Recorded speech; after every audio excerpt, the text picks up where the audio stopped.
Welcome back to another Minecraft update video. This is the third combat test snapshot that Jeb has released to the Minecraft community.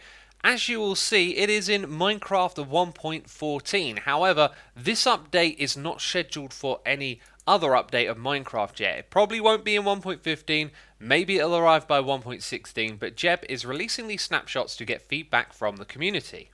And it's over here on this Reddit post that you can find all the information about the snapshot. You can participate in giving feedback, and here you can also find the download for this combat update and some instructions on how to install it. And this is because it's not automatically going to appear in the list of snapshots. You have to manually install it yourself to see it inside of the Minecraft launcher, then you'll be able to select it and play the game. So if you want to download it and test it yourself or leave some feedback, I'll be putting a link to that Reddit thread in the description box below. So let's get into it. First of all, we're going to look at a change, something that's been reintroduced, because this was removed in the combat test number 2. It's the ability to hold down click to attack. And this now happens at 120% charge as it's worded, and this is supposed to be slightly slower than optimal spam clicking. So let's hold down click, and you see we kill the villager relatively quickly. Let's actually do that one more time. Okay, this time I'm going to spam click as fast as I can, and it feels like from all the testing I've been doing that that's slightly faster. And if I try and time it myself, it's actually really quite difficult to attack it too much faster. So the idea is that just by holding down click, which I'm going to do now, your attacks would be slightly slower. Now I'd like to bring your attention to the attack indicator for a moment. If I click like this, you can see it recharge. If I hold down click, we barely see it for a split second. And if I spam click, we rarely see it at all. And this feels rather strange that that attack indicator is still a part of the game, because it's slower to wait for it to fully charge, yet you don't deal more damage. And you know what, going back to the original post, it does say that attacks only happen when fully charged, even if you spam click. And I just think that that indicator is broken at the moment. Another change between Combat Test 2 and 3, the attack speed of the sword is now 3 again. In the last one it was 2.5, and it's been returned to 3. A change was implemented with the shield to make it more about skill and less about chance and luck. So if I block this attack from the axe, my shield gets disabled for 1.6 seconds, as opposed to having a 25% chance of being disabled. The shield now has a shield indicator option in video settings. If you turn this to crosshair or to hotbar, you're going to see an icon. I quite like the crosshair one. We're going to check that out first of all. So when I'm blocking by holding down right click or holding down shift, we get the shield icon in the middle of the screen. And when it's set to hotbar, we get it down on our hotbar. As you can see, fancy new graphic going on there. And let's see what happens when we get attacked. You can see there is now an X across the shield. And when that's set to crossbar, there is also a cross on the shield. There is another new button in video settings called Shield Animation. It'll be set to on by default, and if you set it to off, and then we hold down shift or right click, when in the first person, you'll see that the shield isn't on the screen anymore. So let's go and set Shield Animation to on to jog your memory. If we hold down shift, we see the shield in front of us, and the same thing if we hold right click. The next change is a little tricky to show, but I've got an idea on how. When you're blocking, there is like a protective arc around you. So if I were to attack this player from this side when they were blocking, or from over here, the shield would stop me from attacking. But as soon as I came from behind them, then I would be able to attack them without the shield intervening. So if we look at the player from here and overlay some sort of graphic, then this is how it used to be. Attacking from in this red area would mean the shield would block it. This was 180 degrees. It's now been reduced to 100. This is roughly around 100 right here. So it basically has a narrower protective range, which I personally think is a pretty good idea. There are also two changes to the axe. The first one being that it only takes 1 durability point when you attack an entity with the axe. It used to take 2 because it wasn't considered a weapon. In the same way, if a weapon breaks a block, it would take 2 points of durability damage. As you can see, it just takes 1 for attacking an entity now.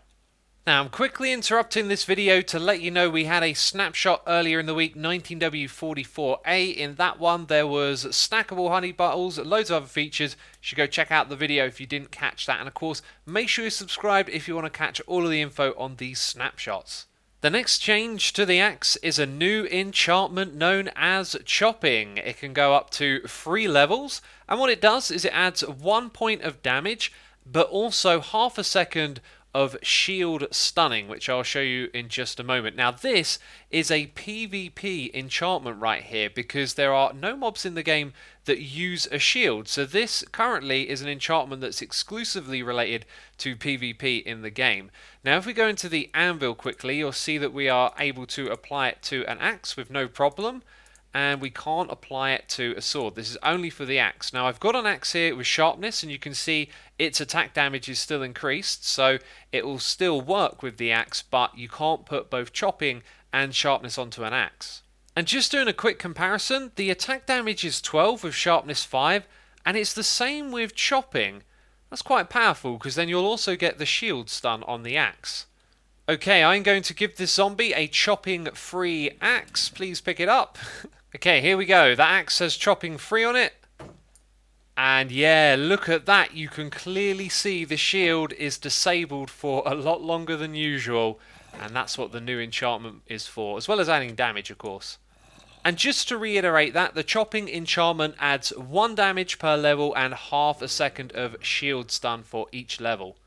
This next change, I couldn't really figure out where exactly in the game it was and how to even show it to you, so knockback resistance is now a scale instead of a dice roll, less RNG, which means random number game. So this means that knockback resistance will be less about randomized amount and more about a scale, meaning that skill is more of a factor than random chance.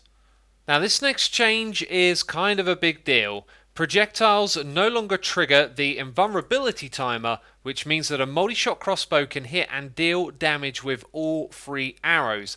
Now, I have tested this in both 1.14 and the combat test. So if we find a creeper with full health being 40 for this setup right here, we get real close and shoot it.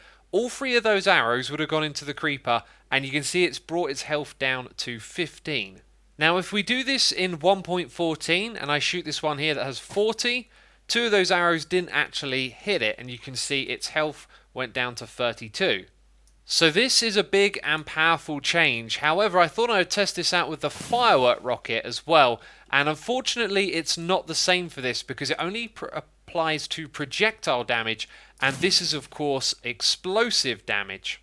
Now, as you might have guessed, this has got me wondering how quickly can we deal damage to entities now. That creeper died really fast. I think we can speed this up though. Okay, this is officially a little bit mad. Yeah, look at that. Look how quickly it gets taken out. Oh, this is fascinating right here. I've got a feeling this change might not stay, but it certainly allows you to do some interesting things.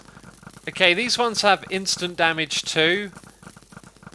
It's actually about the same speed as before, even though technically it does more damage, right? So now this has got me thinking that you could create a wall of dispensers full of arrows, and when you summon that wither, you fire them all at once and it kills it in one hit. That might be a possibility, and I think if Mojang become aware of that, they'd probably end up removing this feature. So those were the changes in this combat testing snapshot, and if you want my opinion on it all, I'm pretty happy with these changes. However, I'm not a PvPer, so I don't think my feedback is very valuable. If you think yours is, be sure to go to that Reddit thread and share it. And so this is the end of the video. If you enjoyed it, then leave a like and make sure you subscribe for more videos, and I'll see you soon on another one. Bye bye.